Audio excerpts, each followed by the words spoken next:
Right. Hi, everyone.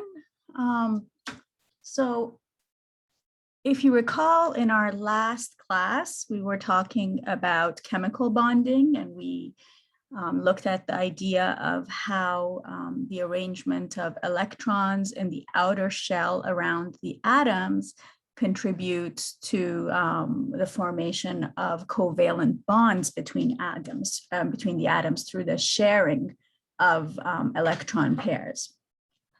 And those were forces that we described as intramolecular forces, because the intra meaning within, and those are forces that exist within a molecule. Intramolecular forces, forces that exist within the atoms, between the atoms within the molecule.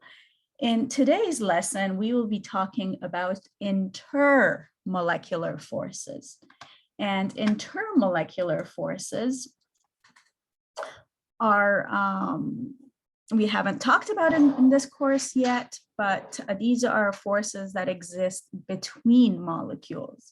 And we will talk in this lesson about how these forces can lead to the formation of larger aggregates such as solids and crystals.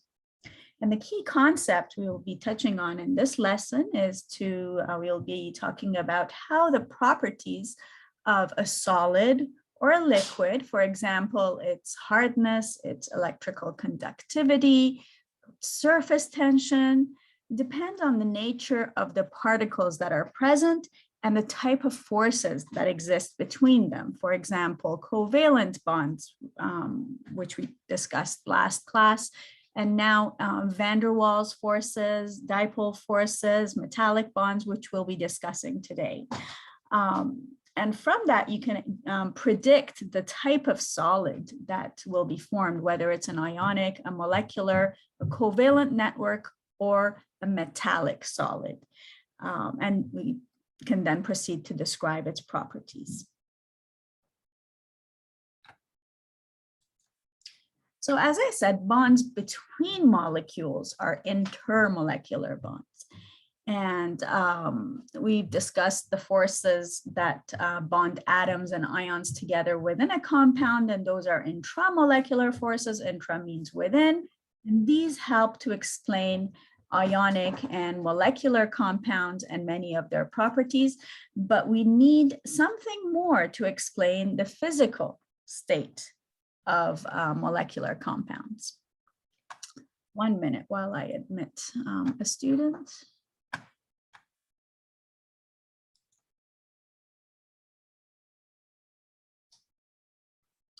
So, for example, questions such as, why is water a liquid at room temperature at SATP? SATP is standard ambient temperature, which is 25 degrees and 25 degrees Celsius and 100 kilopascals. Or why is it a solid at 0 degrees Celsius? 0 degrees Celsius is referred to as STP, a standard temperature and pressure, which is 0 degrees Celsius and 101.325 kilopascals. So some force has to be there that holds the molecules together in the solid and their liquid states.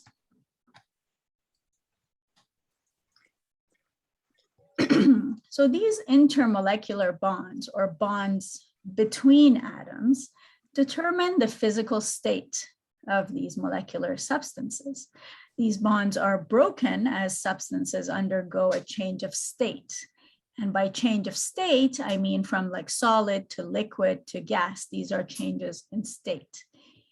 So, and typically intermolecular forces are much weaker, orders of magnitude weaker than covalent bonds. For example, if we look at this molecule of hydrogen chloride here, the intramolecular bond, the covalent bond between the hydrogen atom and the chlorine, is very strong. There's a very strong attractive force there in the order of 431 kilojoules per mole. But the intermolecular attraction between these two molecules of hydrogen chloride is orders of magnitude weaker. It's only 16 kilojoules per mole. So these forces intermolecular between molecules are much weaker than the strong intramolecular attractions, these covalent bonds that exist within molecules. So the weakness of these forces makes them easier to melt a molecular solid, for example, it is to decompose it. When you heat water from like say -4 to like 104 degrees Celsius, it changes state. It goes from being a solid, being frozen ice, melts to liquid, and then evaporates into gas. It changes state through the weakening of these intermolecular attractions, but this does not cause it to then decompose into its substituent atoms, the oxygen and the hydrogen. The energy added in the form of the heat is enough to overcome these intermolecular forces between the molecules to cause this change of state, but it's not enough to affect the intramolecular covalent bonds between the atoms. These would require a much greater energy to overcome and break these apart. So adding a relatively small amount of heat will cause this solid molecular compound to change state from a solid to a liquid and then to a gas, but again, takes much more energy to break covalent bonds between the atoms of the compound. So these are the two points that I want to stress here, is that less energy is required to vaporize a liquid or melt a solid than to break its covalent bonds. And when a molecular substance, such as hydrogen chloride, changes from a solid to a liquid or to a gas, the molecules remain intact. They don't decompose, they don't break apart. It's a change of state. The molecules remain intact. So although these forces are weak compared to intramolecular forces, they are strong enough to cause molecules to be able to arrange themselves in an orderly fashion, such as this, to form a crystal lattice structure.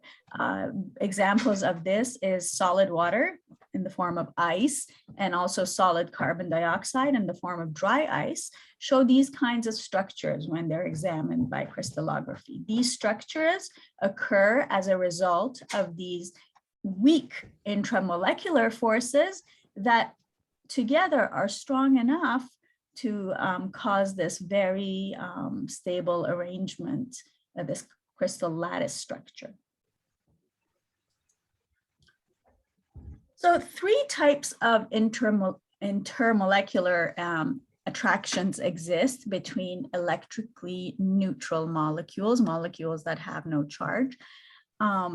Two of these are classified as what are known as van der Waals forces, and van der Waals forces are named. Hello, baby. I just got out of the shower. Borna, I think you've left your mic on. Oh, sorry. That's okay. So van der Waals forces were named in the honor of Johannes van der Waals, who was a scientist that worked on these types of forces. And there's two intermolecular attractions that fall under this, they're classified as van der Waals forces. They are called London dispersion forces and dipole-dipole forces. London dispersion forces are attractive forces acting between all kinds of molecules, whether they are polar or non-polar. All molecules have London dispersion forces acting between them. Dipole-dipole forces are attractive forces that act between polar molecules, so only between polar molecules. And then the third type of intermolecular force is hydrogen bonding. And this is generally not grouped with these other two and is much stronger than these two forces. The hydrogen bonding is the strongest one of these intermolecular forces. So all of these intermolecular interactions are electrostatic. They are involved. They involve. They are as a result of attractions between positive and negative parts of the molecule, kind of similar to the concept that we were talking about with ionic bonds. So here in this table, I've summarized the three types of forces, given a brief description and some examples of molecules where these forces are displayed. So first, let's look at London dispersion forces. London dispersion forces are, as I said, attractive forces acting between all molecules, polar and nonpolar.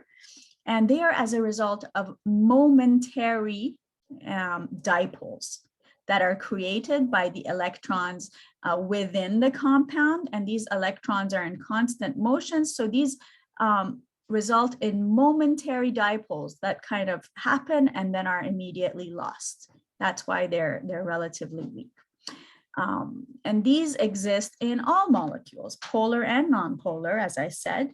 An example would be in methane gas. In methane gas, you have these London dispersion forces.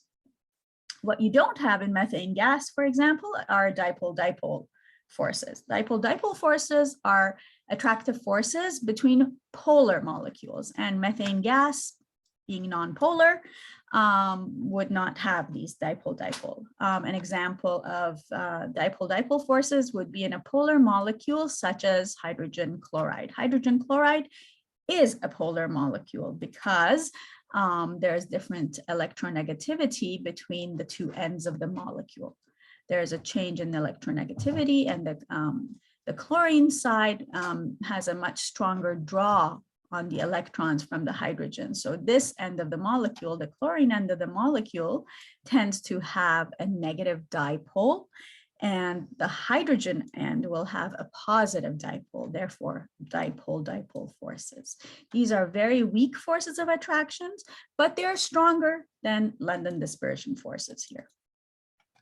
And finally, hydrogen bonding. So this is the strongest type of intermolecular interaction.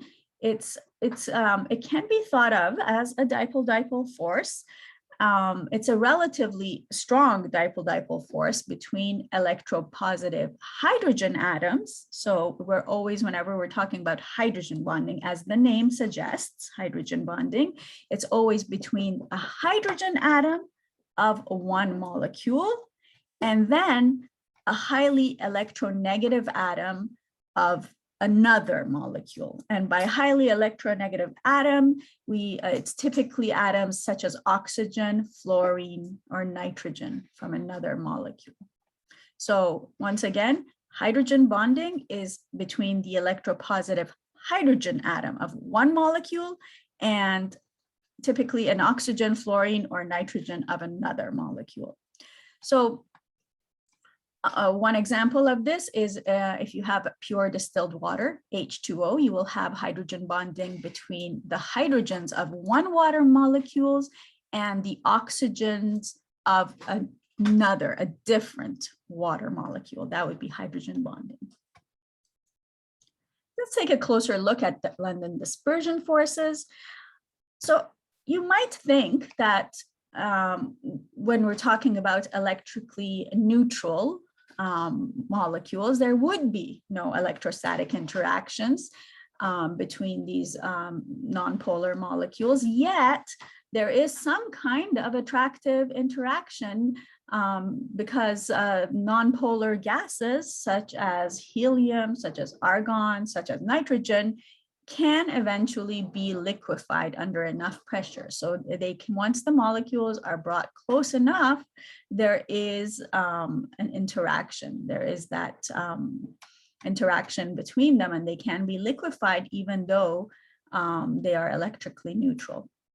So in 1930, a scientist called Fritz London, a German-American physicist, first recognized that the motion of electrons in an atom or a molecule creates these instantaneous or momentary dipole moments. So if we look at this schematic here, I've tried to show what we mean by this. So if we look at sort of atom A and atom B, and there's a cloud of electrons around atom A and atom B, and these electrons are have a sort of a uniform distribution around the nucleus, but this is not true at every instant. As these electrons move around the nucleus, there's a momentary non-symmetrical electron distribution that can develop. For example, as they're moving around, for example, at one point, some of the electrons might be focused more towards this end of the atom, as it's shown here. So there's, for a moment, there's a temporary dipole-like arrangement of the electrons, of the charge, which forms this negative dipole on one side of the atom.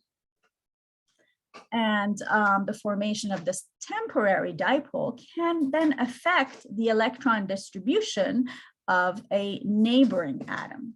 So an instantaneous dipole occurs spontaneously in one atom, which then induces a similar opposite dipole in a neighboring atom. These are very momentary, these are very fleeting, they don't last, they are very temporary.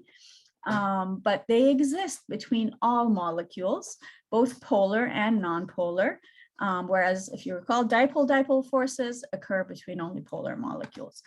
But the only, this London dispersion forces, these temporary fleeting dipole arrangements of the charge between molecules,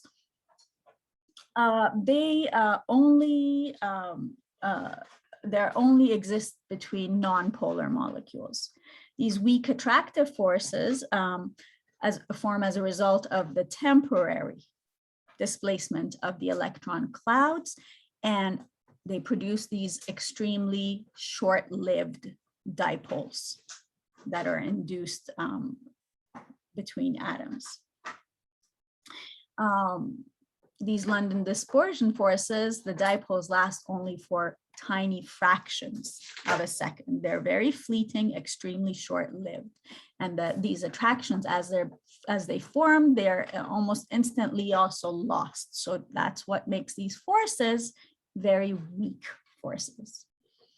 Whereas dipole-dipole forces, when they exist, tend to be much stronger than these London dispersion forces. So let's have a look at dipole-dipole forces, which are stronger than these London dispersion forces. These are forces that arise from the electrostatic attractions between the oppositely charged ends of polar molecules, such as that hydrogen chloride that we talked about in a couple of slides ago. So in hydrogen chloride, the partially positive end of one molecule attracts the partially negative end of the neighboring molecule, kind of like a weak version of ionic bonds. And conversely, also at the same time, repulsions also occur, where the positive or the negative ends of the two molecules that are in close proximity then repel each other. So these dipole-dipole forces are effective only when the molecules are in very close contact together. In a liquid where there's many molecules close to each other, these dipoles attract each other when the opposite charges are aligned, and then they also repel each other when similar charges face each other. So here's an example of the electrostatic attraction of two polar molecules. So here's, for example, that hydrogen chloride example that we used. So the hydrogen would be the positive end, the chlorine would be at the negative end, and here would be another similar molecule. And there's this dipole-dipole attraction between the positive dipole of one molecule and the negative dipole of the other molecule. And in a liquid state where there's many of these dipoles, there's attractions shown by this black dotted line, and there's repulsions shown with this red dotted line. So dipole-dipole forces generally are only about 1% as strong as covalent or ionic bonds. They're also quite weak. and they really mostly matter when molecules are relatively close to each other, and they weaken rapidly as the distance between these dipoles increases. So they are present mostly in a liquid state, but for example, once you get into a low pressure gas, the molecules are far enough apart that these forces become relatively unimportant in the gas state. So let's look at an example at the dipole-dipole interactions in crystalline acetonitrile, CH3CN, and in liquid acetonitrile. So let's compare these dipole interactions between the two states of acetonitrile in the crystalline and in the liquid. So in the solid, in the crystalline example, the molecules would be arranged with their negatively charged nitrogen end close to a positively charged CH3 end of its neighbor, as shown here. You can see there's a very regular arrangement of a crystalline lattice. And here in one molecule, you see that there is a dipole. So that one end of the molecule is more negative, that's the nitrogen end, and it has a stronger pull on the electrons from the rest of this molecule, making the rest at this end have an overall positive dipole, and this end having an overall negative dipole. So in this very orderly arrangement, you can see that each negative end is close to a positive end and is forming that dipole-dipole interactions.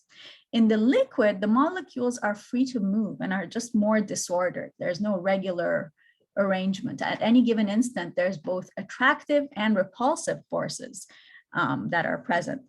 And so when you have more attractive interactions than repulsive ones, but then the molecules are also attracting each other and spending more time near each other than molecules that are repelling each other. So overall, there is a net attraction strong enough to keep the molecules in a liquid state together and keep them from moving apart to form a gas. So two factors account for the strength of dipole-dipole forces in these examples. One is the great polarity of the covalent bond. So if this molecule is a polar molecule, and so there is this dipole-dipole, this strong dipole-dipole moment here, and also the unusual closeness with which these dipoles on these molecules can approach each other. So that accounts for the strength of these dipole-dipole interactions. Finally, let's talk about the third type of intermolecular force, the hydrogen bond, which is the strongest of the intermolecular forces. Hydrogen bonding, you have a strong dipole force that happens between the hydrogen atom in a polar bond, particularly in molecules such as hydrogen fluoride, such as hydrogen bound to an oxygen or hydrogen bound to a nitrogen. So between the hydrogen atom in this kind of a situation and the non-bonding electron pair of a nearby small electronegative ion or atom, and the atom is usually a fluorine, an oxygen, or a nitrogen in another molecule. So here I've got examples of some of these examples of different hydrogen bonding situations that can happen. And as you can see, in all of these, you can see that hydrogen is involved in this hydrogen bond from one molecule. These are different molecules represented here, but all of them, it's the hydrogen molecule forming a hydrogen bond either to a non-bonding electron pair of an oxygen, a fluorine, a nitrogen, or another oxygen. So you can see that these hydrogen bonding scenarios are all have those features in common, where it's the hydrogen making a hydrogen bond with the non-bonding electron pair of a nearby small electronegative ion or atom, usually one of fluorine, oxygen, or nitrogen, part of another molecule. So these hydrogen bonds, in a way, you can think of them as a type of dipole-dipole interaction as well.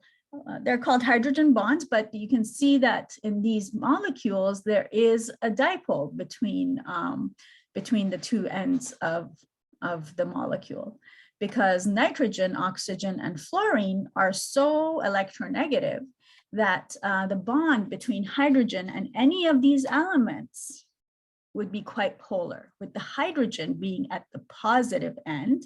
So remember, on this right-hand side of the dipole symbol, this plus end, this is the dipole symbol, and it's the plus side with the arrow going towards the electronegative molecule. So the hydrogen is at the positive end, and there is the more electronegative negative dipole at the negative end.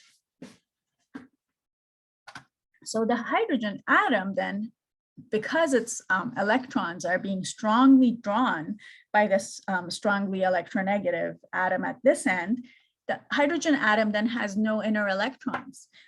So the positive side of this dipole has a concentrated charge of nearly bare hydrogen nucleus. It's positive. And this positive charge is then attracted to the negative charge of the electronegative atom of a nearby molecule. So because the electron poor hydrogen is so small, it can approach the electronegative atom from a nearby molecule very closely and can so form this strong hydrogen bond with it. It can be quite a strong interaction because of the small size of this electron deficient hydrogen nucleus. Let's look at the example of hydrogen bonding in water. Before we do this, are we fairly clear? Do we have any questions? Okay, let's look at the hydrogen bonding in water. So water is a polar molecule that has two hydrogen atoms that are covalently bonded to an oxygen atom. So here is a picture of a water molecule, and you can see that the two hydrogens have a covalent bond to an oxygen atom.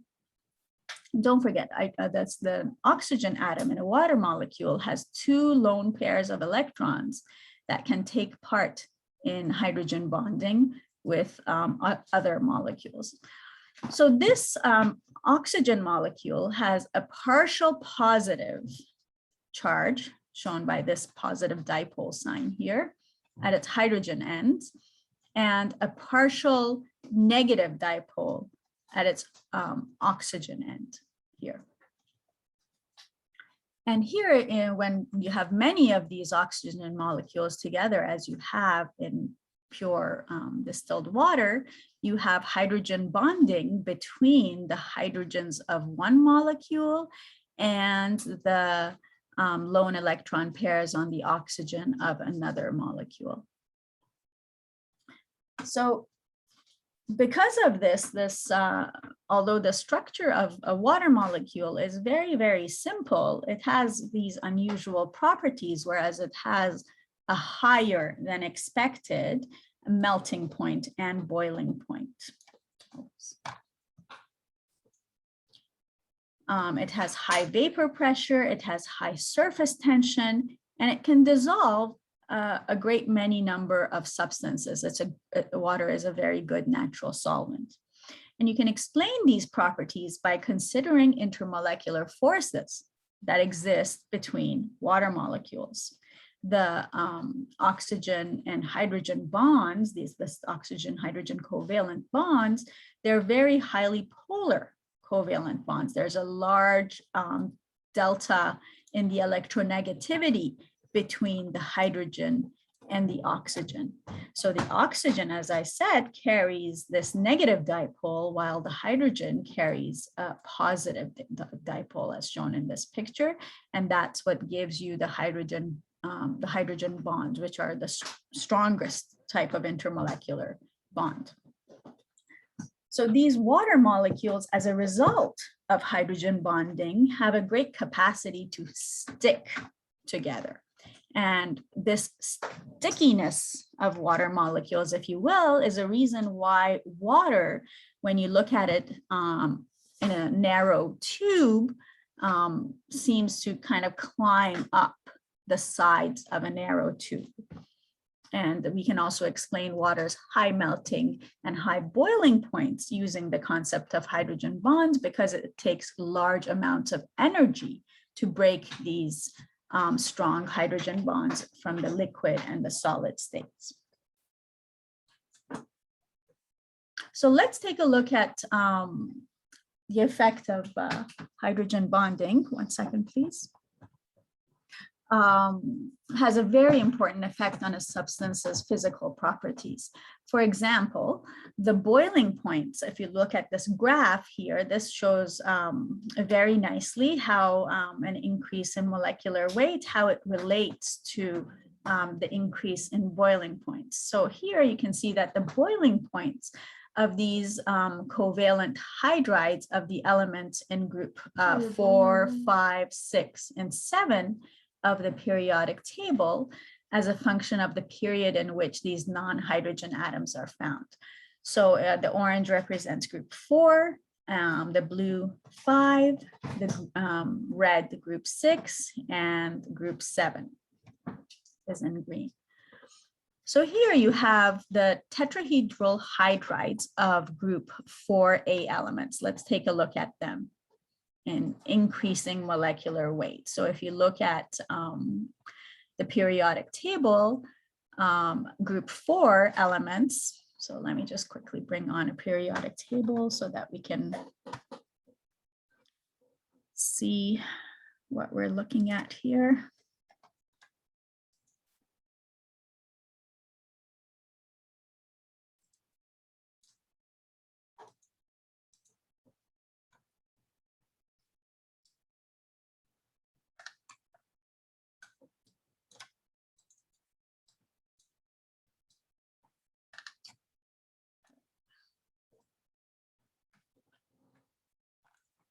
Okay, can everybody see this periodic table?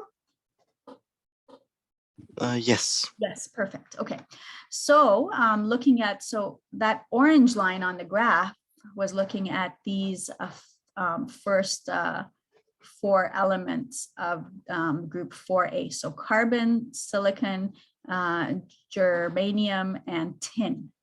So let's go back to that graph. So here we have increasing molecular weight as you go down. And so here you have the carbon bound to 4 hydrogens. Then you have the same 4 hydrogens, but as bound each time to a member of the group 4 elements with increasing molecular weights. And as you can see, as you get increasing molecular weight, you show a steady increase in also the boiling point. So this one has a higher boiling point than the one before it. This, again, higher than the one before it. And finally, this one has the highest boiling point out of the 4 in this group 4A element. And this result is expected because dispersion forces generally increase as molecular weight increases.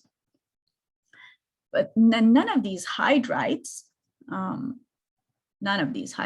have a molecular dipoles because each of these has 4 hydrogen atoms distributed symmetrically about the central atom. So they are non-polar molecules. So here, in this case, we are only looking at London dispersion forces.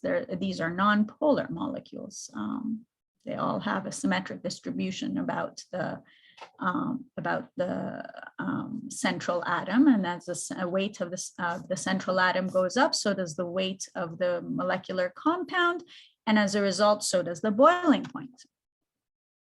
Now, the 3 heavier members of group 5, 6, and 7. So here we have group 5, 6, and 7. So the 3 heavier members, so that would be these 3, this area, and this area. So for just to sort of help you see what I'm talking about, let's look at group 5A, this blue line. So it starts with nitrogen and it ends in what is that, antimony? Yeah. So let's take a look at that periodic table, part of the periodic table, group 5A. So the first one is with nitrogen, the next one is with phosphorus, then with arsenic, and then with antimony. So going down the periodic table on this group. So looking at those, starting at nitrogen, phosphorus, and then finally antimony. And really for all 3 of these groups, we can see that the 3 heavier members of the groups here have a molecular dipole, but they also follow the same trend as we saw with these, right? But if you look at their sort of the first member of each of the group, the ammonia, the hydrogen fluoride, and the water molecule. So these are all the central atoms are from that group, and then bound to 1, 2, and 3 hydrogen atoms. So these each look at the trend. The trend is going that way for all of them, but all of a sudden these 3 have very unexpectedly higher boiling points, much higher than expected. So what's going on here? So these high boiling points mean that the intermolecular forces in these molecules are abnormally strong. So it takes more energy than you would expect to convert these molecules from a liquid state to a gas state. That's boiling. Their boiling point is unusually high because it takes more energy to make this conversion of state. So why is it that these 3 molecules have such highly attractive forces? Why are these 3 having greater than expected boiling points than other members of their groups that tend to follow this trend of increasing molecular weight, increasing boiling point? But these fairly low molecular weight representatives of the group have these high boiling points. Why is it? Anybody want to take a stab at this answer? Anybody want to give it a try? There's no problem in making a mistake and saying the wrong thing. I'm just more interested in engaging you and having you contribute to the discussions in class. Anybody want to think of why is it that these 3 have such high boiling points compared to other members of their representative group? Borna? Is it because of their you said something about how oxygen, fluoride, and Yes. I think it was like nitrogen. Yes. So here we have oxygen, fluoride, and nitrogen. Was it that they were highly reactive or less reactive? We said that hydrogen, nitrogen, and fluoride are highly electronegative, so they have they have a strong pull on electrons. And Sasan, if you can think of our previous slide that we were talking about, what happens with these molecules that have hydrogen bound to a nitrogen, hydrogen bound to an oxygen, hydrogen bound to a fluorine. Well, here we have examples of exactly that situation.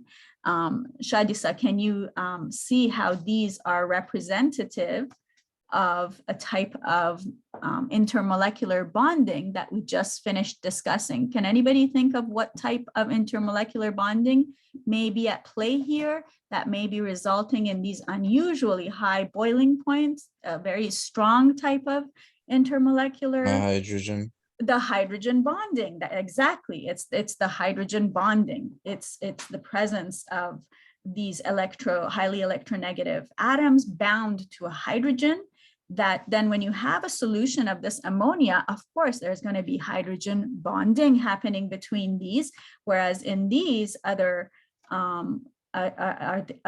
members of the group 5A, for example, let's take a look at that.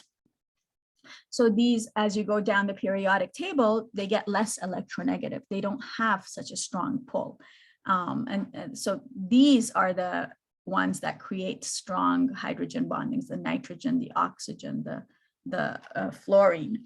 So of course, there's going to be strong hydrogen bonding interactions between a solution of ammonia, hydrogen fluoride, water. These liquids have hydrogen bonding happening. So as a result, look, they have higher boiling points than any other member of their group. And it's because of these strong hydrogen bonding interactions. Exactly. Thank you. So hydrogen bonds rather are very important. And life as we know it would just not be possible without hydrogen bonds. Hydrogen bonds are integral for the proper structure and function of so many biological molecules.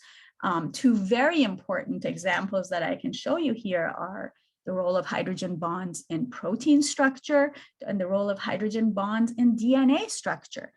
Without hydrogen bonding, these proteins and DNA would not have the proper structure that is so important to their function. So proteins are made up of chains of amino acids that are joined through covalent amide bonds. I'm not sure if you guys have studied this in grade 11 biology yet, or fill me in if any of this is looking familiar, these protein structures and DNA structures. So in proteins, you have these amino acids. And these amino acids are joined together by covalent amide bonds, these green bonds here. So these amide bonds, which are covalent bonds, join the nitrogen atom of on an NH group of one amino acid. Here, this block represents one amino acid to the carbon of a carbonyl group of an adjacent amino acid next door to it. So then when these chains of amino acid are form these secondary structures where they either lie along sheets next to each other or spiral around like an alpha helix, these hydrogens from the amide group and the oxygens of the carbonyl group can engage in hydrogen bonding. And you can see then how those hydrogen bonds kind of hold together the spiral structure of an alpha helix in a protein, or in a protein where you have these chains of amino acid, not spiraling, but sort of lying parallel to each other, how they are able to then also engage in these hydrogen bonds across with another molecule. And that helps to stabilize that structure in the protein. So hydrogen bondings are very important in the three-dimensional structure of a protein, how a protein folds together and is held together in a three-dimensional way, such as in this molecule of insulin. You can see there's these spiral alpha helices that are held together with these hydrogen bonds that I'm showing here. And then there's these beta strands that I've shown here that are also held together by hydrogen bonds. So hydrogen bonds are very important to the 3D structure of protein molecules. Hydrogen bonds also play a very important role in the function of DNA.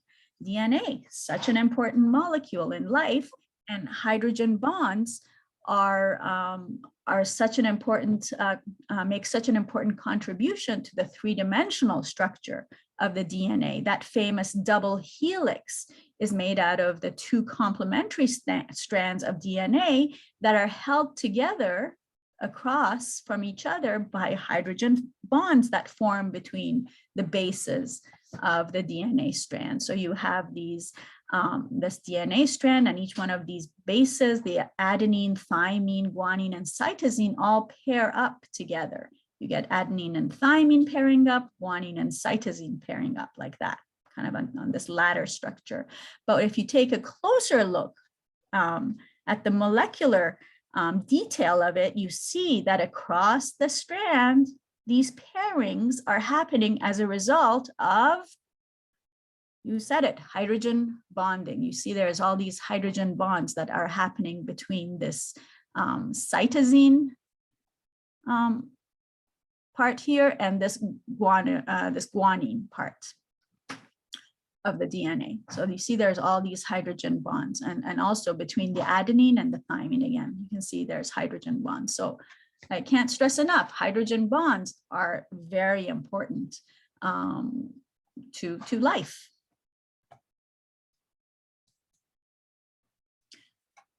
So many properties of liquids, including their boiling points and melting points, can be predicted using those van der Waals forces that we discussed, the London dispersion and the dipole-dipole forces.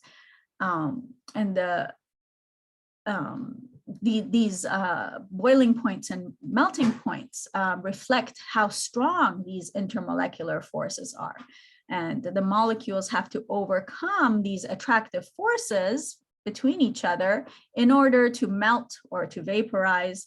And the boiling points of liquids and melting points of solids increases as the strength of the intermolecular forces increase. And if you recall from a few slides ago, we were talking how the three forces, London dispersion, dipole-dipole, and hydrogen bonding, we were talking about how London dispersion force is the weakest kind of intermolecular force, how hydrogen bonding is the strongest kind of intermolecular force, and dipole-dipole forces are in between the two, stronger than London dispersion, but not as strong as hydrogen bonds. So we can see in this table that the melting and boiling points of these substances, where the particles are held together by chemical bonds, tend to be much higher than the substances where the particles are held together by intermolecular forces. So let's take a look at this table in detail. So here in this top section, we have examples of chemical bonds or covalent bonds, or metallic bonds or ionic bonds. These are all types of chemical bonds, or intermolecular forces, such as the ones that we've just finished discussing, London dispersion forces. Excuse me, Miss, I don't have your screen. Oh, I am so sorry. Did I? Yeah, I can see it now. Thank you. All right, okay. Okay, did anybody else lose my screen? I had your screen, not me. Okay, everybody else was fine. Okay, all right. So good. Okay, so everybody follow along on this table. So an example of a substance like diamond. Diamond is a very strong substance. It's made up of covalent bonds holding carbon atoms together. It has a very high melting point, 3,800 Kelvin, and even higher boiling point, 4,300 Kelvin. Other examples of substances that are held together by chemical bonds, for example, beryllium, it's a metal. So atoms of beryllium would be held together by metallic bonds.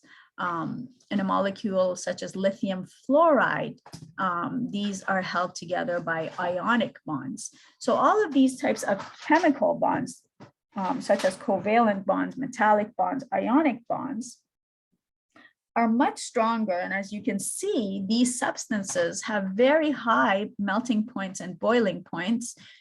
Contrast that to intermolecular forces. For example, in nitrogen, there's dispersion forces between two molecules of nitrogen, one N2 attracted to another N2. And so it has a very low melting point. If we look at dipole-dipole forces, for example, in hydrogen chloride, it is slightly higher than dispersion forces. These forces are slightly stronger. And as you can see, that's reflected in a higher melting point and in a higher boiling point compared to the dispersion forces here. But nowhere in the magnitude of these chemical bonds, these covalent bonds, for example, in diamond. And finally, hydrogen bonding forces, you can see how they affect melting point and boiling points. Substances that have hydrogen bonding have got higher melting points, higher boiling points than substances that only have contributions from dipole-dipole forces or dispersion forces. So this message here, the very important message here is that the stronger the attractive forces, so it gets stronger and stronger and stronger as we go down the list, the higher the temperature, and temperature, as you can see, goes higher and higher and higher, the higher the temperature at which the liquid boils or the solid melts.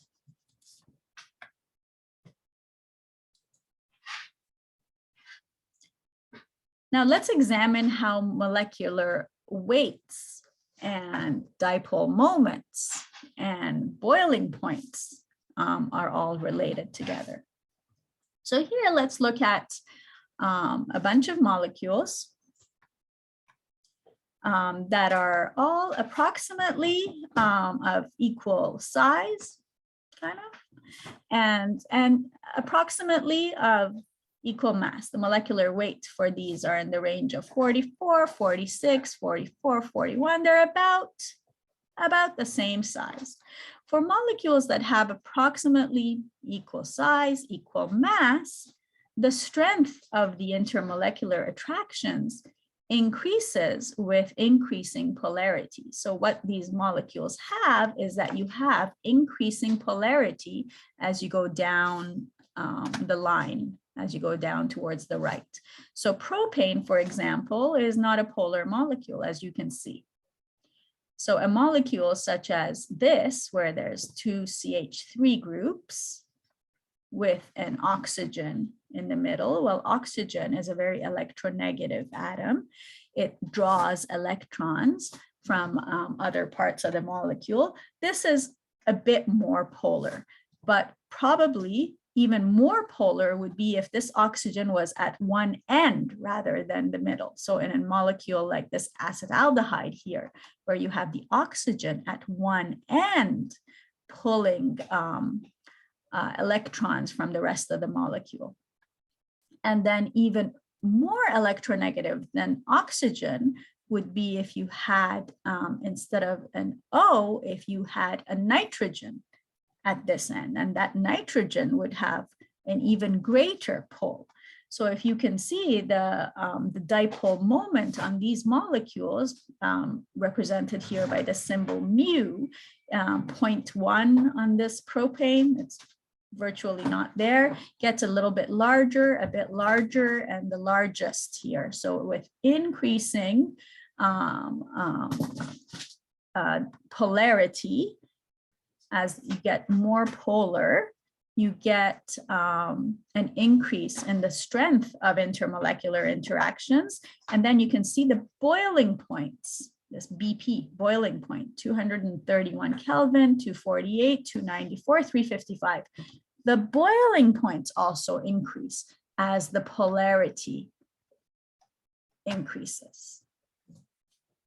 So these are some general guidelines for predicting boiling points. So the more polar a molecule is, so at this end, the higher the boiling point. Can you see that trend? As we go more polar, the boiling points get larger. So the greater the number of electrons, the stronger the London force, and therefore the higher the boiling point. So if you have a bigger molecule, then you have a bigger number of electrons, and then that make a more contribution towards London forces, and that will also influence the boiling point. And then if you have isoelectronic molecules, if you recall, isoelectronic molecules are molecules that have the same electron configuration in their valence shell. Those would have the same kind of London force. They would have very similar forces and very similar boiling points. So the trend is that as the polarity increases, the boiling point increases. As the number of electrons increases, boiling point increases. So let's take a look at an example, acetic acid and propanol. So these two molecules are very similar, but both of them have the same molecular weight. Both of them have a molecular weight of 60 atomic mass units, both acetic acid and propanol. And both are able to form hydrogen bonds. See, you get hydrogen bonds between acetic acid molecules, and you can get hydrogen bonds between propanol molecules. So you have, if you can see, the oxygen is, and the hydrogen. So the hydrogen that is bound directly to the oxygen. So this creates this polarity here where this becomes positive, this becomes negative, and then this is attracted to the lone pair electrons on this oxygen and vice versa. Same here, you have a hydrogen that's bound to an electronegative oxygen. The oxygen is electronegative, it pulls electrons and creates a dipole, a positive charge here, a negative charge here, and that positive hydrogen forms a hydrogen bond with the lone pair electrons on this oxygen. So they both have the same molecular weight. They're both capable of forming hydrogen bonds, but if you have a pair of acetic acid molecules, they form two hydrogen bonds, whereas a pair of propanol molecules can form only one hydrogen bond. So here each molecule can engage in two hydrogen bonds with a neighbor. Here each molecule engages with only a single hydrogen bond with a neighbor. And this has an effect on their boiling point. As a result of this, I mean, the answer is there. The boiling points are written. You can see which one is higher, but just by looking at the number of hydrogen bonds each example forms, you can then make a prediction that acetic acid should then have a higher boiling point than propanol would. So the greater the number of hydrogen bonds possible, the more tightly these molecules will be held together, and therefore the higher the boiling point. And these effects can be important, especially when you have very large polar molecules, such as long protein chains, which have multiple dipoles over their surfaces. And these molecules can then be held together in solution to very high degrees as a result of these multiple dipole-dipole interactions and hydrogen bonds.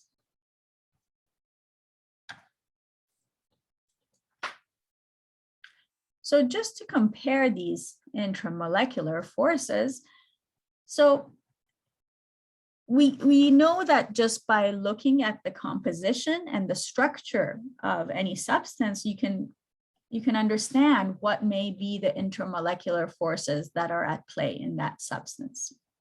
So just to recap very quickly, dispersion forces, if you recall, are forces that are found in all substances. Anything you can think of, dispersion forces are there.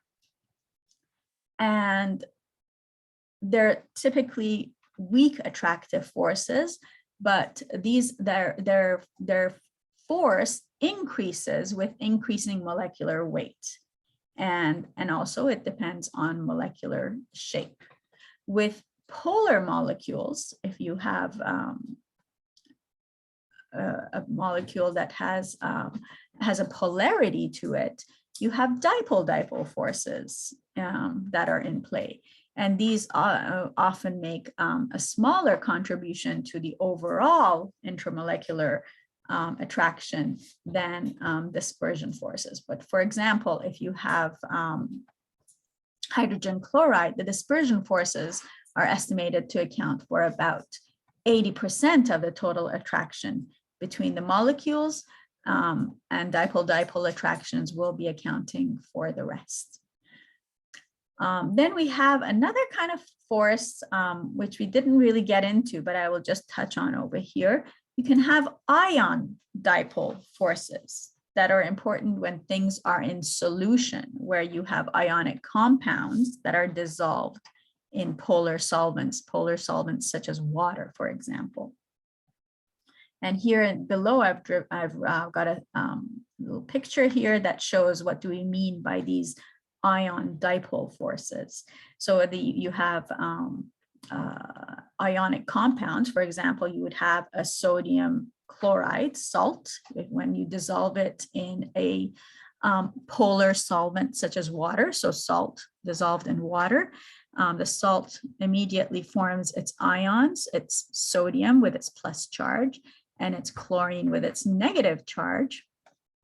And the positive ends of the polar molecules of water then become oriented towards the negatively charged anion, the chlorine ion, and form these these ion dipole forces. And vice versa, you can have the negatively ends of the polar water molecule pointing towards the positively charged sodium cation. So these are ion dipole forces.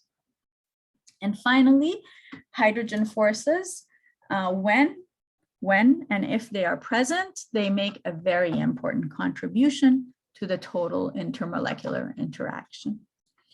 So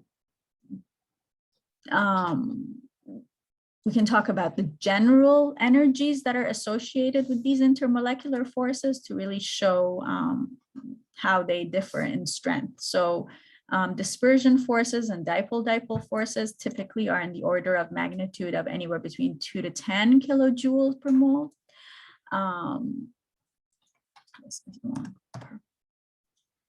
And let me just quickly correct this.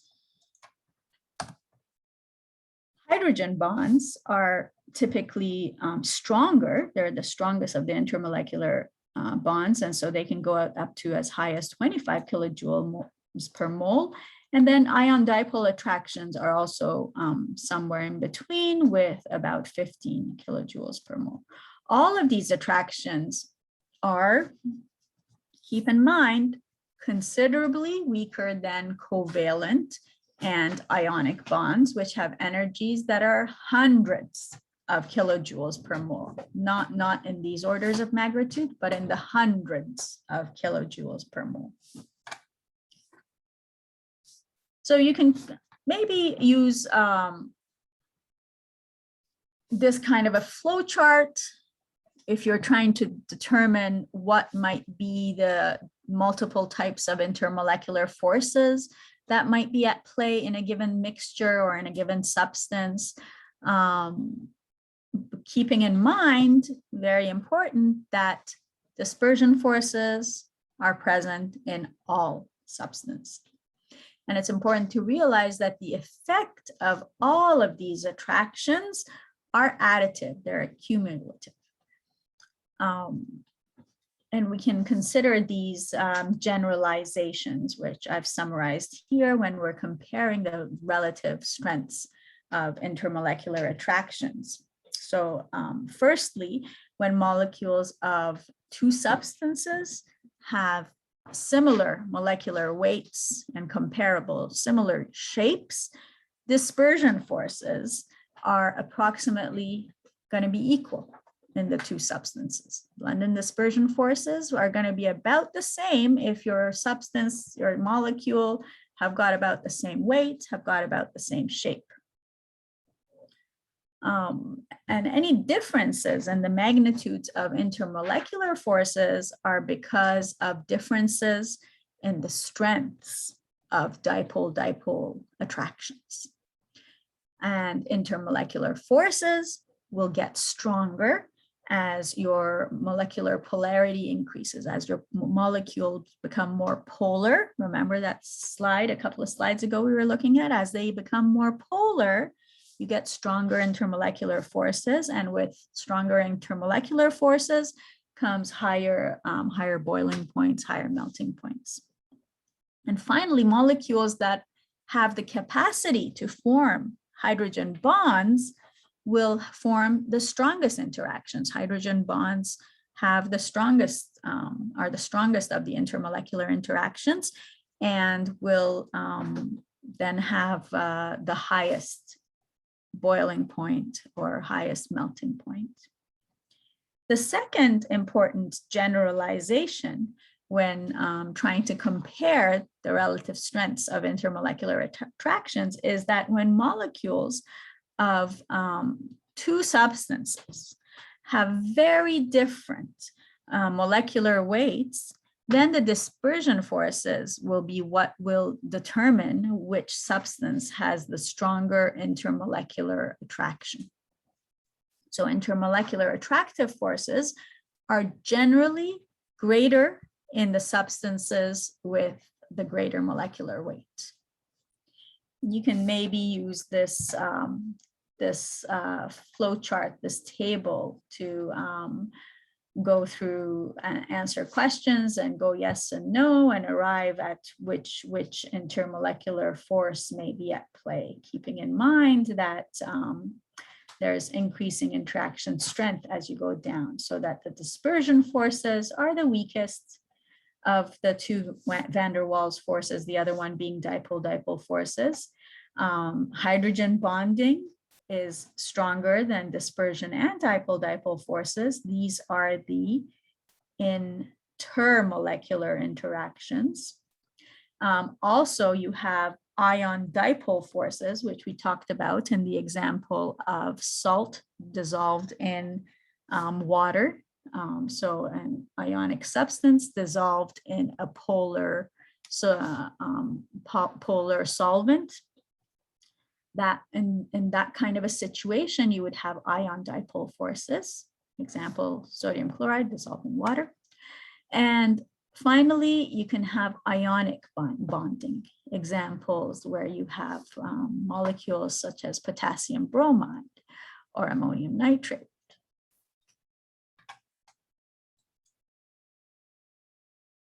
There are some support questions for you guys to work through, to try out. If you have any questions or any difficulty answering these, always reach out to me and we can discuss it either as the question arises, or we can also, if you have questions, we will have a unit review at the end of this unit where we can go through anything that might still be unclear, or anybody feels like they would like me to review or recap, re-explain, we can do that. So then in the last part of our lesson, let's talk about physical properties of liquids, and also we will then talk about structure and properties of solids. So those are two more topics left to cover in today's lesson. So physical properties of liquids, we can understand the properties of liquids by looking at the intermolecular forces that we just learned about.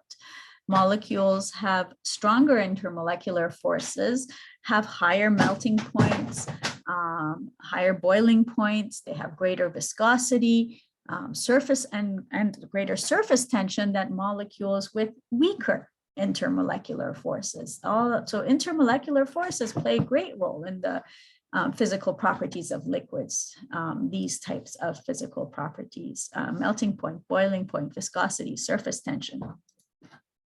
So viscosity is the resistance of a liquid to flow. That's called viscosity. You can think of it how thick a solution or a liquid is when you pour it. For example, honey, as you pour it, it has more of a resistance to flow than something like water, which is not viscous. So the greater a liquid's viscosity, the more slowly it will flow. Some liquids such as honey or molasses or motor oil flow very slowly, and others such as water or gasoline or alcohol, they just flow very easily. And viscosity is one of those properties that depends on intermolecular forces and also on the temperature, shape, and the molecular weight of your substance.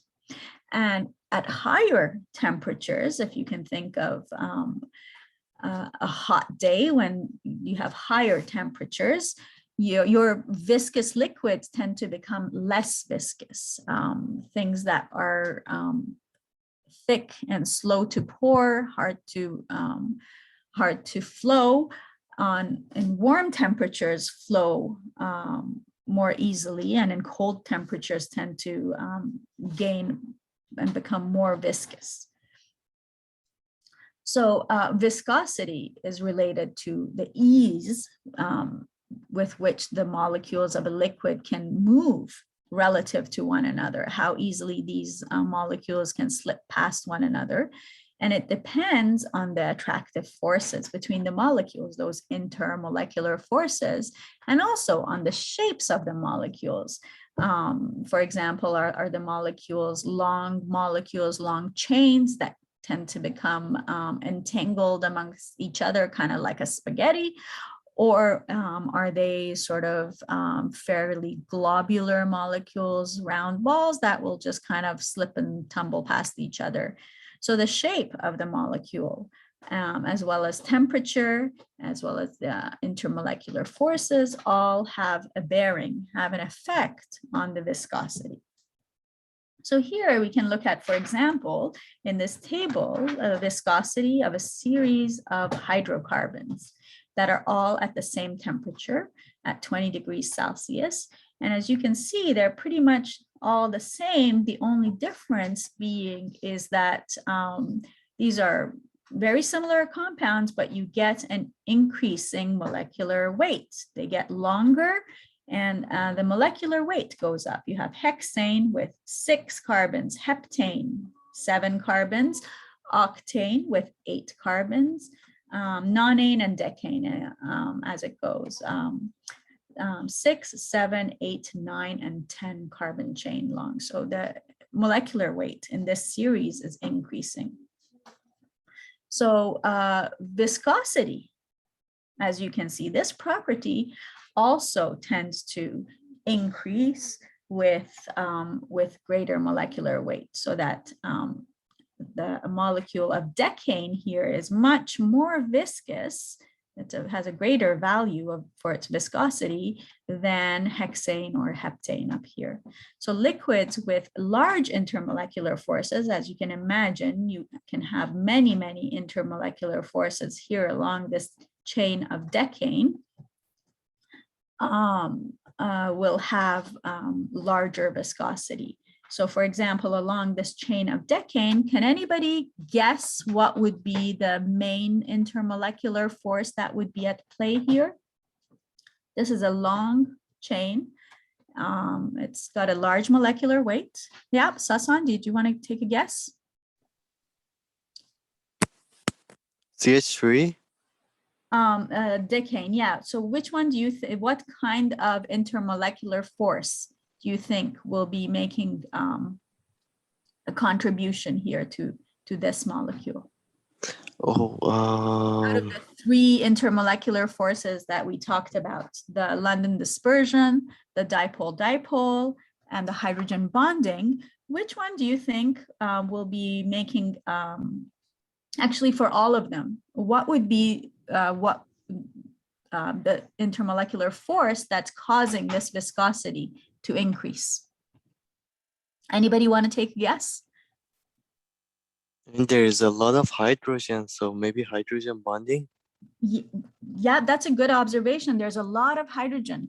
True, but do you remember what are the rules for hydrogen bonding? Let's look back at a few slides just to refresh our memories. If you recall, for hydrogen bonding to happen, there has to be a hydrogen that is bound to either an oxygen or a fluorine or a nitrogen. Do we have any of those elements present here? Let me find my slide again. No, it was CH3. So. It's CH3s. We don't have any hydrogens bound to something so electronegative as nitrogen, fluorine, or oxygen. We have hydrocarbon chains.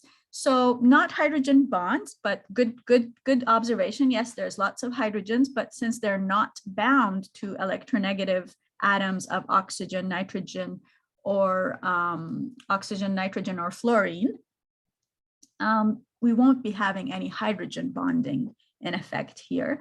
But what else? Do we see any polarity?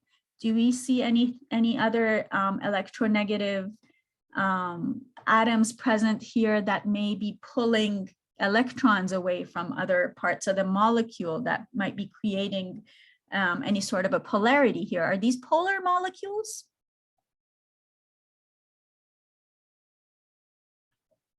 Shadissa, what do you think? Do you think any of these are polar molecules?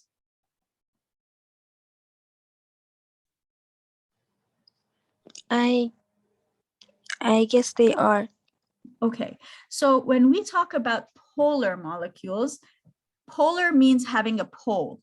If you can think of the meaning of polar, means a north pole, a south pole, a positive pole, a negative pole. Is there anything here that is one of those very electronegative atoms that might be pulling electrons away? We actually only have two types of atom here, carbons, hydrogen. So hydrogen is electronegative. So hydrogen, we can look back and see, I don't have my electronegativity table here present, but if you can recall, let me just bring up this periodic table. It was elements up here in this region of the periodic table that were the most electronegative. So you get more electronegative as you go this way towards the right side of the periodic table, as you go across on the groups, and you get less electronegative as you go down the periods. So the most electronegative elements, by electronegative, we mean those elements that pull electrons away from others. So the more electronegative elements are usually found in this region of the periodic table. Things like nitrogen, things like oxygen, things like fluorine, even phosphorus. But these are typically the most electronegative ones here. And if you compare it to hydrogen, which is over here on this side, hydrogen is not very electronegative. Hydrogen tends to, when it's bound to either a nitrogen or oxygen or fluorine, hydrogen tends to lose its electrons to them. They pull and hydrogen gives. Hydrogen develops an overall plus charge at its end, a plus dipole, and the nitrogen, oxygen, or fluorine develop, or chlorine even, if you remember the example of the HCl, the chlorine end, the fluorine end, oxygen, nitrogen ends, those were the ones that would have that negative dipole, right? So if we go back and look at it, do we have any of those kinds of electronegative elements here? There is C and there is H, so yes. So H is not an electronegative element. If we go back and take a look at our But I think periodic C was, yes, C I think C, is. a That's little what I mean. bit, a tiny bit, but Oh. C is not as much as is not a really strong puller of hydrogens. Also, the other thing you have to keep in mind when you're thinking about, is a molecule polar? Does it have like a negative end and a positive end? Is its shape? Is it kind of, here you kind of have the same thing kind of repeating. There's nothing different at one end compared to the other. It kind of looks the same running up and down. It just seems to be the same pattern, just getting longer. So because there's really none of those electronegative atoms, remember, are things like the, say it with me, like the fluorine, chlorine, oxygen, nitrogen, sulfur, things that are here in this corner. Carbon and silicon, not so much. So really looking at this cluster here, just remember nitrogen, oxygen, fluorine, chlorine, sulfur.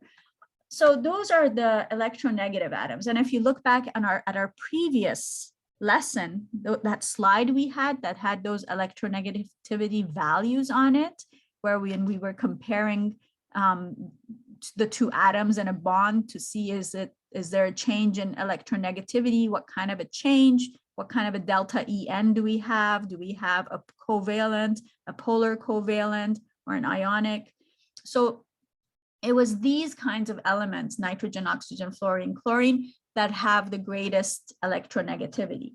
So guys, here, I don't see any nitrogen, oxygen, fluorine, chlorine. None of those polar molecules are there. This is not a polar molecule at all, right? There's going to be really no one side is going to have some sort of a negative dipole compared to the other. It's kind of uniform all across hydrocarbon chains, not very polar. So what will be at play here is not hydrogen bonds, not dipole-dipole interactions. So what are we left with? What's that other third kind of intermolecular force that we were looking at? So remember, there was these three. So hydrogen bonding has to involve a hydrogen atom that's bound to either an O, F, or N. We don't have that. Dipole-dipole has to be between polar molecules, such as this HCl, where one end would be a bit more negative, one end would be a bit more positive, where that kind of a chain sure doesn't have anything like that. So that leaves us with London dispersion forces, the kind of forces that happen in all molecules, polar or nonpolar. In this case, ours is nonpolar. One example would be this methane. Further examples would be just more of these kinds of hydrocarbons all chained up together in long chains. So it's really here, the viscosity, these intermolecular forces are increasing as a result of London dispersion forces. So there's going to be temporary, very, very fleeting, not really present. As soon as they exist, that soon, right away, at a snap of a finger, they're gone already. Kind of a temporary, fleeting, just instantaneous dipoles that happen that cause these attractions between these chains of hydrocarbons. But as you have more, you have larger molecules with more electrons on it to do anything with, you get more viscosity. Okay. So these liquids with these large intermolecular forces are highly viscous. In this case, it's not because of their polarity, it's not because of hydrogen bonding, it's just because of how much electrons they have and how big they are, that these London dispersion forces increase as their size gets bigger. If we have another example, like a molecule like glycerol here, now what do you notice in glycerol? Glycerol has a very electronegative member here. It has an O. It has an oxygen. So glycerol has an unexpectedly high viscosity, 1,000 times more viscous than that of water. And in glycerol's case, it's as a result of all those OH groups on it, all of those hydrogens bound to oxygens. And in that case, it's the hydrogen bonding that contributes to its high viscosity, not because of its size or its shape, but mostly because of its ability to form hydrogen bonds between its OH groups. So as soon as you see that O that's bound to an H, you know, you've got hydrogen bonds. So OHs, NHs, FHs, CHs, those are all, well, actually not so much CH. CH is not hydrogen, not chlorine, but nitrogen, fluorine, and oxygen are important in hydrogen bonding. So the other property that we can talk about is surface tension. And that is also determined by these intermolecular forces. Surface tension is the resistance of a liquid to increase its surface area. So for example, when you have a bug able to land on a surface on top of a lake, on a puddle of water, it's able to do that as a result of surface tension. On the surface, the molecules that are at the surface of the water, they have no upward force to cancel the downward force, which means that each of these surface molecules feels a net downward pull, as you can see by these arrows. Whereas if you have molecules on the interior, on the inside part of the water, further down, not at the surface, but deeper into the water, and if you look at any one of those molecules, the forces all around them are balanced. There's a force pulling in the opposite direction in every way, which means that the interior molecules feel no kind of a net pull in any way, whereas the surface molecules feel a net downward pull, and that's why there's that tension on them. So the surface of the water behaves very much as if though it has an elastic skin. And that's how these insects seem to walk on water. It's due to this imbalance of intermolecular forces at the surface of the liquid. The molecules that are on the interior are all equally attracted and drawn in all directions equally, but those at the surface have this netward inward force right here. So when you pour liquid onto a solid surface, sometimes it tends to bead up as droplets. And this effect, this beading effect of liquids on the surface of, like, say, on top of a table or maybe on top of some fabric or something, is due to the intermolecular forces in the liquid. Again, there's this uneven pull at the surface molecules that draws them into the body of the liquid, and the energy of the system is low at its lowest point only if the number of molecules at the surface is at its lowest point as it can be, in such a way that the surface area is minimized. And what kind of a surface area has minimal area? It's a sphere. The sphere has the smallest surface area for a given volume, and water droplets tend to then assume an almost spherical shape. And this explains the tendency of waters to bead up and form little drops when they fall on top of a surface of a nonpolar molecule, like a leaf or a newly waxed car or a water resistant raincoat. So liquids have relatively large intermolecular forces, especially those with polar molecules, have relatively high surface tensions. And water is an example of a polar molecule, and that's why it exhibits this surface tension. So surface tension in liquids is another property that can be explained as a result of intermolecular forces. Finally, let's talk about capillary action. So sometimes when you have a polar liquid like water inside a tube, you can see that it forms this, this meniscus. The edges seem to be almost climbing up the sides of the wall of the glass a bit. And there's two types of forces that are responsible for this capillary action, the stickiness of water. One are cohesive forces, and the other one is adhesive forces. So cohesive forces are intermolecular forces between the molecules of the liquid. So how do these molecules stick together? So here in this part of the picture, I'm showing you cohesive forces are forces that happen between the molecules of the liquid, between the H2O molecules. Then you can have adhesive surfaces. Adhesive means, cohesive means how something sticks to itself, to each other, and adhesive means how something sticks to something other than itself.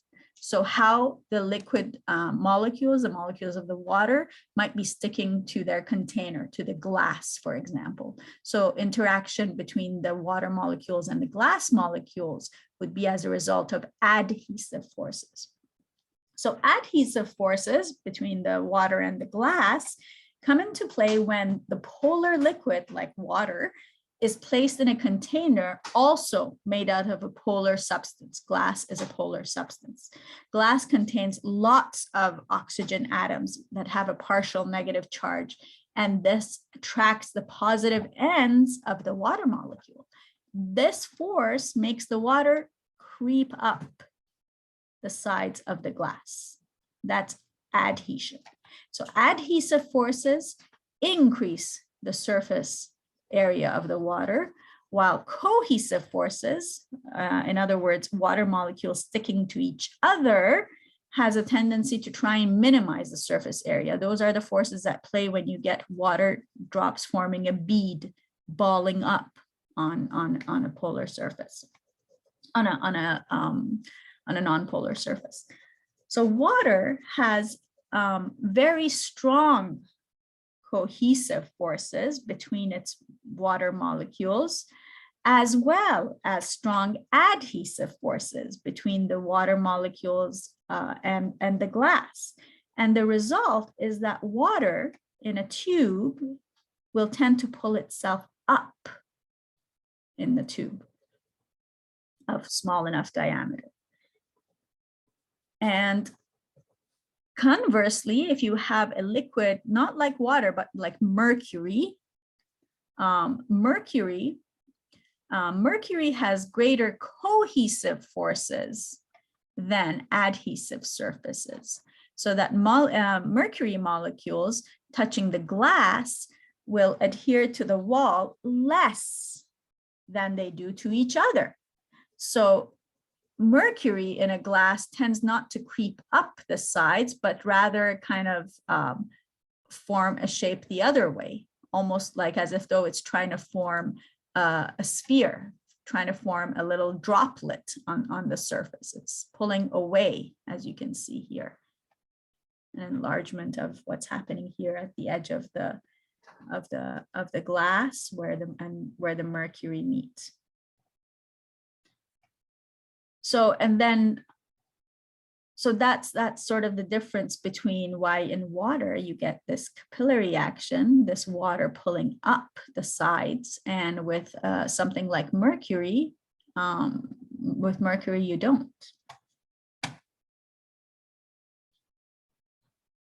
So we talked about the properties of liquids and how they are determined by these intermolecular forces that we've discussed. let's talk a little bit about the structure and property of solids. So although solids have many things in common, the different types of solids, the physical properties of the different types of solids are very different from each other. Physical properties such as how hard they are, their melting points, even their mechanical characteristics, their conductivity, how well they might conduct electricity. The structure and properties of solids would then be related to the forces between the particles.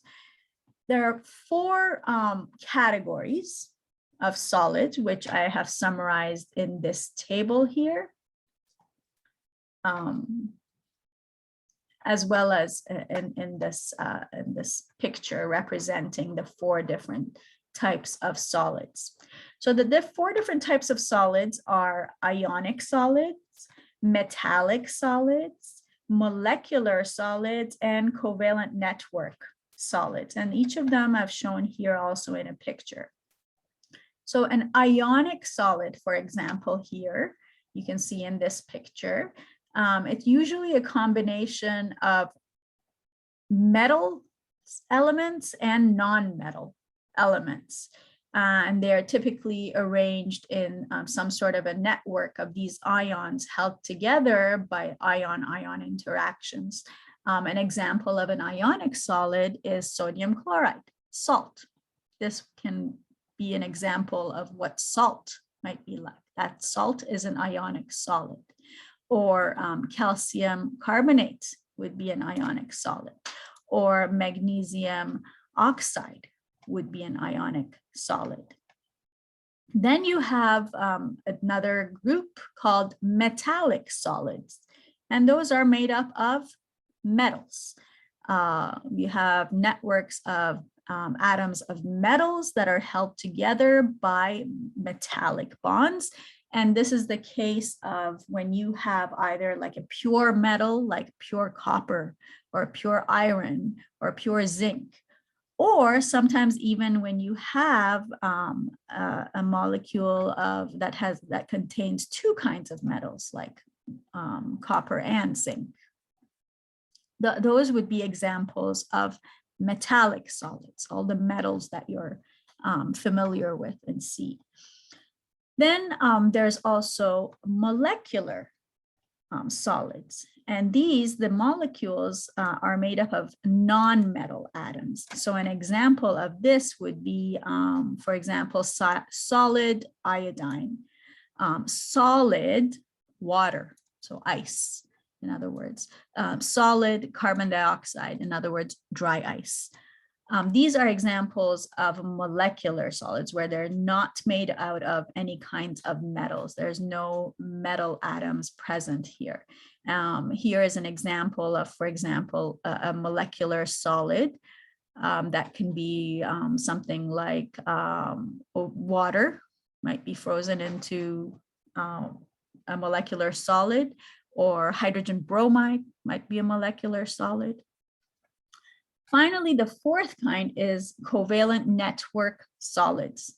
These are the elements that are combined are typically metalloids or carbons. So things like if you have pure carbon, either in the case of diamonds are pure carbon, but so is graphite. Graphite is also carbon.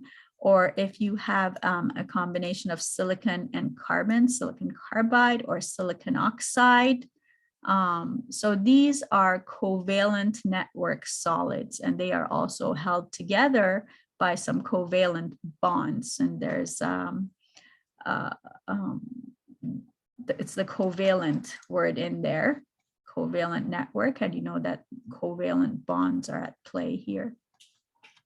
So let's look at each one of these in greater detail. I have a slide for each one of these that we can discuss, and that will bring us probably to the end of our lesson.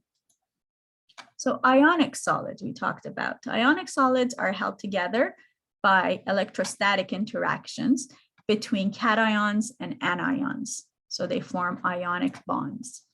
Earlier in the unit, you remember you learned about ionic bonds that are formed when there is a transfer of electrons from a metal atom to a non-metal atom. And the ions that are formed as a result of this electron transfer arrange themselves in a very definite crystal pattern called a crystal lattice. So let's look at a familiar example of an ionic crystal, the very familiar sodium chloride or salt. So here you have the sodium atom with its 11 protons in its nucleus and its cloud of surrounding 11 electrons. And nearby, there's also chlorine atom, so sodium chloride. So sodium will donate one of its electrons to chlorine. And if you remember, chlorine, sodium had one electron in its outermost shell, and chlorine had one electron too few in order to achieve its stable octet. It needed one more electron in order to achieve a stable octet outer shell. So in sodium chloride, the sodium tends to donate its electron to the chlorine ion. So both of them to the chlorine, and both of them become ions then. The sodium atom becomes sodium ion, and it's one electron less than it had before, so it would have an overall charge of +1. And the chlorine atom that has now gained the electron becomes a chlorine ion with one extra atom. Instead of 17 electrons, it has now 18 electrons, and it becomes the chlorine ion. And these ionic crystals form form as a result of the interaction between the metal, which is the sodium ion, and the non-metal, the chlorine ion. So the metal ions and the non-metal ions form this crystalline interaction, and they arrange themselves in this very definite crystal lattice structure with an alternating packing of positive and negative ions alternating and packing against each other. And so many of the physical properties of sodium chloride are also characteristic of other ionic crystals. So this is an example of an ionic crystal, and there's other examples of ionic crystals. For example, sodium chloride is hard and brittle, and it's solid. When it dissolves in water, its solution conducts electricity. But in its solid form, sodium chloride does not conduct electricity. And ionic crystals tend to also have very high melting points as a result of these strong ionic interactions between them. Another example is magnesium oxide, which is used in antacid tablets. Magnesium oxide is an ionic solid as well, and it has a melting point of 2,852 degrees Celsius. That's a very high temperature. And this property is as a result of the strong ionic bonds that hold these oppositely charged ions together in its solid state. Now, this is just one of the crystal lattice arrangements. There's a huge variety of crystal shapes, but we will not just be discussing them here. But what's important to know is that ionic compounds are relatively hard but brittle. They conduct electricity in their liquid state, but not in their solid state. And they also have high melting points. So this is the final important message about ionic crystals or ionic solids, same thing. The second thing we want to talk about is metallic crystals, the second type of solid. So in the solid state, metals form a metallic crystal. It's a structure composed of very closely packed atoms, very closely packed, that are held together by electrostatic interactions and free moving electrons. This is very important in metallic crystals.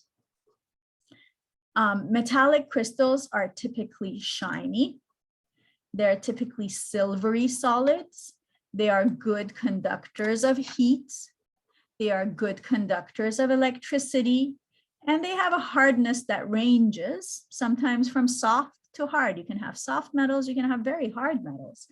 And their melting points also range from metals that are very easy to melt and metals that take much higher temperatures to melt. So this idea that in a metallic solid or a metallic crystal, the atoms are closely packed together and held together by electrostatic interactions, and these free moving electrons is explained by what's called an electron C model of metallic bonding. An electron C model explains metallic bonding that holds these nuclei and electrons of the metals together. And it accounts for the important properties and characteristics of metals. So metals are composed of these closely packed atoms in a sea. So this blue haze, this blue cloud is like a sea of freely moving, very mobile valence electrons. So the positively charged nuclei remain at these fixed points, but you have this negatively charged electron C that's just flowing and it's just mobile all around them. And the negatively charged electrons are confined to the metal by electrostatic interactions to the cations, to the positive charges. They're uniformly distributed throughout the structure. They're mobile, they're moving a lot, they're not really associated with any one single nucleus. And they are free to move from nucleus to nucleus and hold the positively charged nuclei all together. So this is the model of metallic crystals, and it accounts for many of their properties, such as them being good conductors of electricity. Has a lot to do with the free-flowing sea of these mobile valence electrons, being good conductors of heat, being very malleable, easy to bend and to change shape. So these are properties of metallic crystals. So let's explain some more of these properties of metallic crystals, such as their sheen, how shiny they are, how malleable they are, electrical conductivity and hardness. So their shine, for example, mobile valence electrons absorb and emit light energy of many different wavelengths of light, and that's what makes them so shiny. Metals tend to be generally very shiny. The malleability, so the ability for the metal atoms to, for the metal to change shape and to be bent. It's the electron C that allows atoms to slide over each other. The metal atoms form bonds to many of their neighbors, and when you have the change in the position of the atoms, when you try and reshape and bend the metals, are accommodated, this bending and changing is accommodated by just the redistribution of this sea of free-flowing electrons. Their electrical conductivity, because they have these mobile valence electrons, they produce this electric current when the metal is connected to the battery.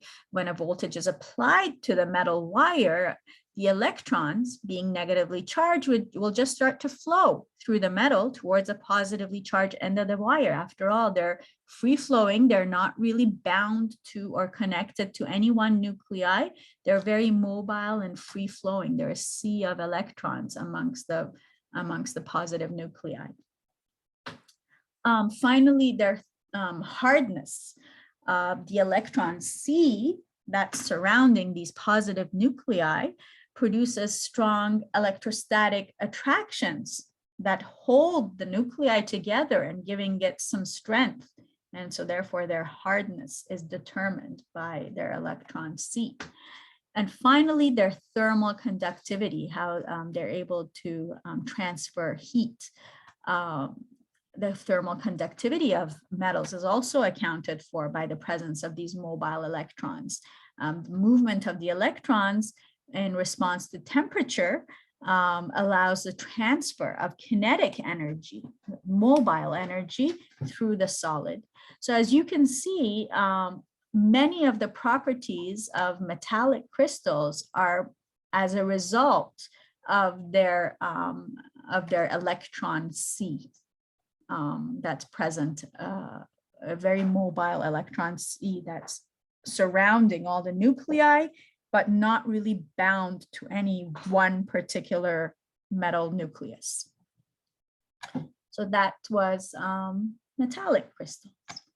We have two more types of solids to talk about, and those are molecular crystals and covalent network crystals. Molecular crystals or molecular solids,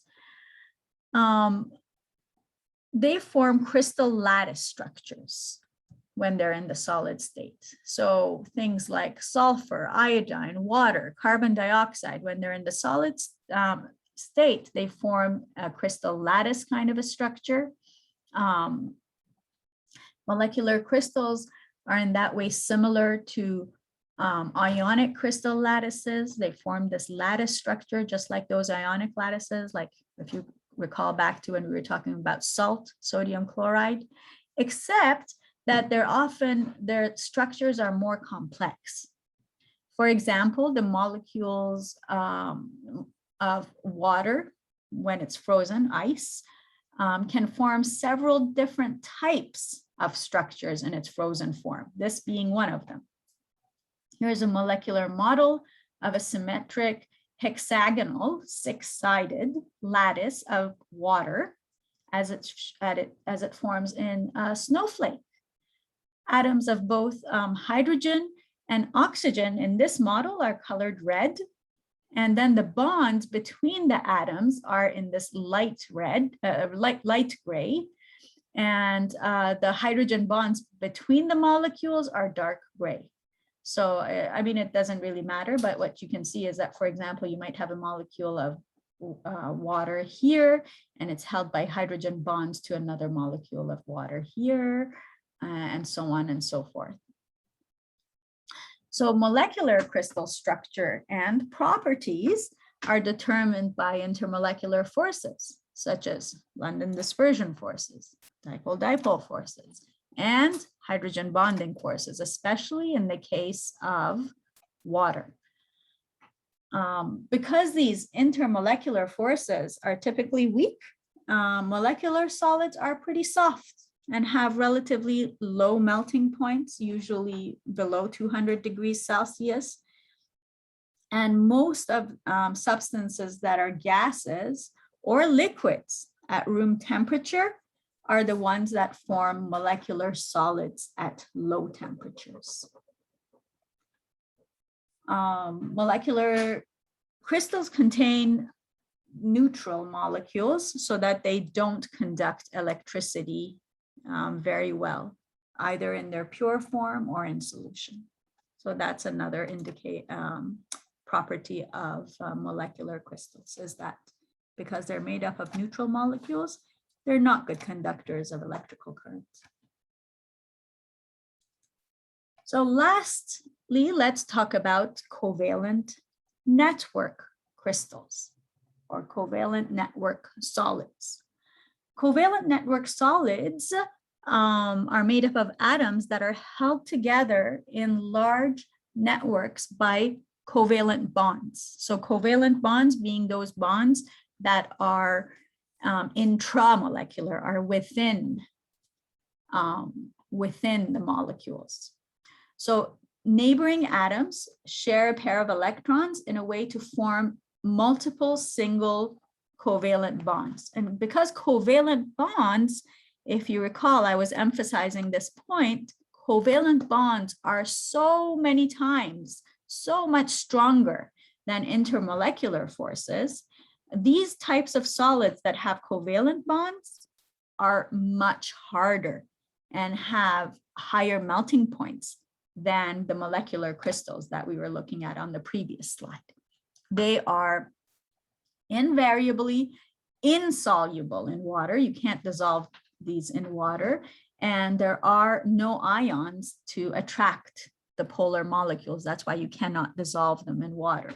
So these types of crystals are usually found in the elements of carbon and silicon. Both carbon and silicon have 4 valence electrons. If we look at where they are on the periodic table,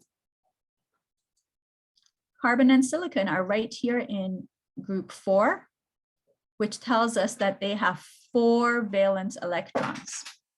4 electrons that they can share.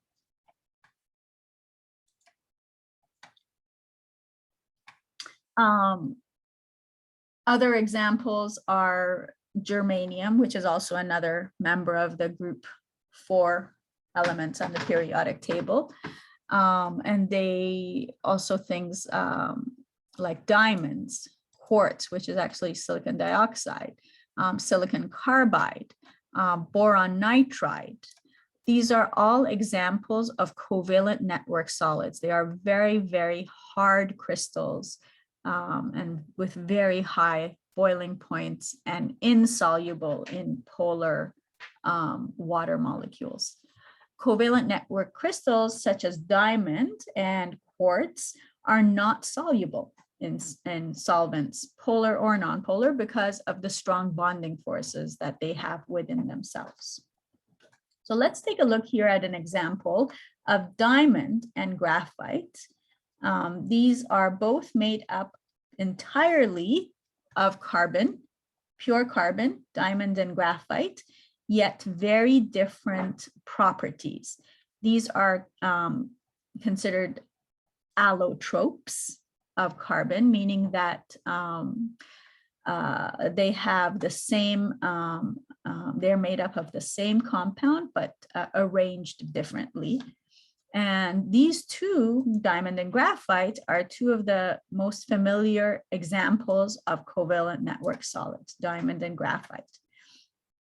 So in diamond, each of the carbon atoms, here's the example of carbon, of diamond, each one of these carbon atoms, these black balls are all carbon, has a covalent bond to other carbon atoms. And because carbon has got 4 valence electrons, it's able to make 4 bonds, and it can form them in a tetrahedral arrangement. If you remember back our lesson where we were looking at the geometric shape of electrons and how they can make bonds, carbon was one of the ones where when carbon was in the center, it had the capacity to form this tetrahedral arrangement of bonds. So all 4 bonds, all 4 of the carbon bonds are formed equally, and they're the same in strength, and the whole structure comes together and it's very strong. In graphite, on the other hand, which is also made up of carbons, but graphite is very different from carbon. Graphite, carbon is, diamond is a clear precious crystal. It's very hard. Graphite is like what you find in pencil lead, for example. The carbon atoms form covalently bonded layers. So here, the carbon bonds were in all directions and with 4 other carbon atoms. Here, they're bound in layers. So you have these sheets of carbon bonded together. And then between the layers, these red dots represent the intermolecular forces, those weaker forces, so much weaker than the covalent forces amongst the sheets. But then between these sheets, you have intermolecular forces. So each carbon is covalently bonded here only to 3 other carbon atoms in the same layer to form this interconnected hexagonal ring structure. And the result is that the layers of carbons that are here, they're not really bonded covalently, they're just held together by intermolecular interactions. The unused bonded electrons can then move through the layers, explaining why graphite does conduct electricity, whereas diamond does not, because there are some free electrons available to move through graphite. So graphite has strong covalent bonds along the planes, these blue sheets here, and weaker intermolecular bonds, London dispersion forces, in fact, in between the layers. Those are the forces that are holding those layers of graphite together. And the layers in graphite can then slip over one another easily. And although graphite is strong in 2 dimensions, it's weak in the 3rd. This makes it very useful in products like pencils and golf clubs and lubricants and whatnot. Diamond, on the other hand, is used to cut glass, and it's considered precious due to its hardness because of this very well-bonded tetrahedral arrangement of carbon atoms. So it's just, this is how you can see how atomic bonding, intermolecular bonding, can produce very different characteristics, even though both are made up of entirely nothing except carbon.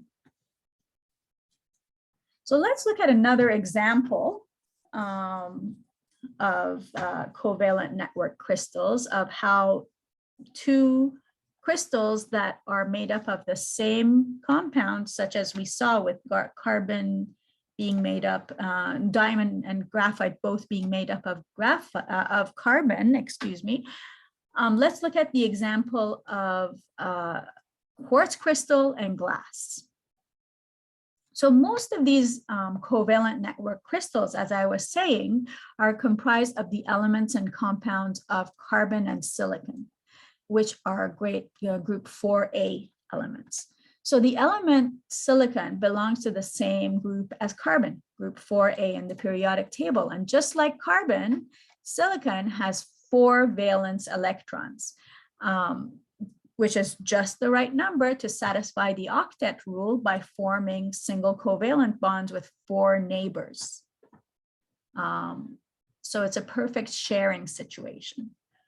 Silicon compounds make up most rocks and sands and soil and found on Earth. So when silica is heated above its melting point and then rapidly cooled, it forms solid glass.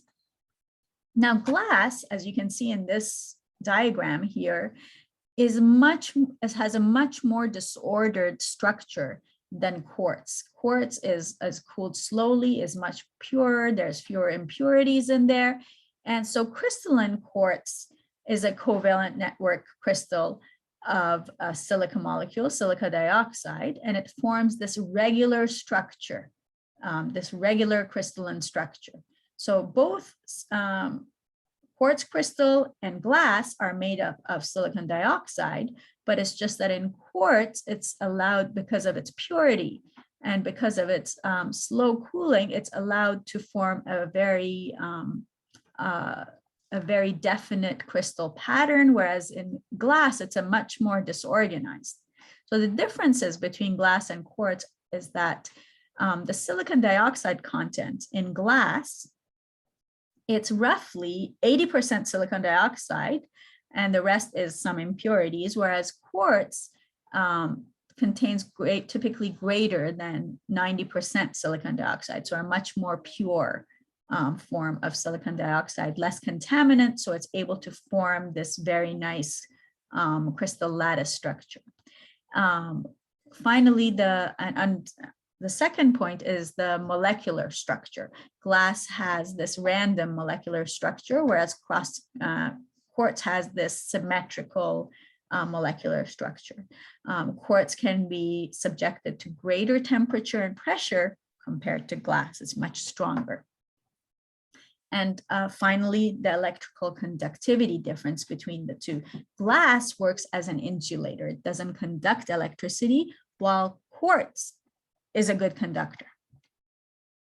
So again, here you have the properties of this covalent network crystal. Two examples made up of the same thing, silicon dioxide, but because of the level of purity, you can see that the arrangement of the lattice structure here in quartz gives it vastly different properties than the disorganized arrangement of the silicon dioxide in glass. So here there's really optimal bonds formed in between, whereas here there's many atoms left that haven't produced a bond. That brings us to the end of our lesson. We went 10 minutes overboard. I apologize for that. It's just that there was a lot to cover in this lesson. You have key questions. Key questions are also due on this Sunday. Due Sunday, September 26th by midnight, please. I've sent you guys all Dropbox links for the various assignments. So please put your assignments in the form of a PDF file and then deposit them into the correct Dropbox. Now, many of you have not handed in your first and second assignment yet. As I told you, late assignment will not be accepted moving forward. However, this being very early in the course still, I will show some leniency. I will still be accepting questions, key questions 1, 2, 3, and 4. All of them, you still have a chance to submit all of them to me if you do it by Sunday. Later than Sunday, I will not mark them. So please make an effort to hand in your assignments so that you can get grades for them, so that you can get a great mark in this course, okay? All right, any questions? No question. Okay, thank you, Sasan. Well, I have to study then. If I had a question, I'll email you, ma'am. Thank you. Okay, yeah, always feel free. You can send me your questions. I can try and answer them over the email if I can. If not, we can take it up. We have a review session coming up next. Okay, so I'll be reviewing lessons 1, 2, 3, and 4 of Unit 1 in our class next Monday. So if you have sections, please take time to go through these lessons. If you have sections, areas where you want me to cover in greater detail or talk about more, or questions that you tried, those what do you call it? Goodness, the support questions. The support questions that you might not have been able to do, bring them up in our review session and we can go through it again in great detail. Okay. All right. Thank you, everybody. Have a great night. Have a great night. Thank you. Have a good night. You too. Good night, Bye-bye. Miss. Good night.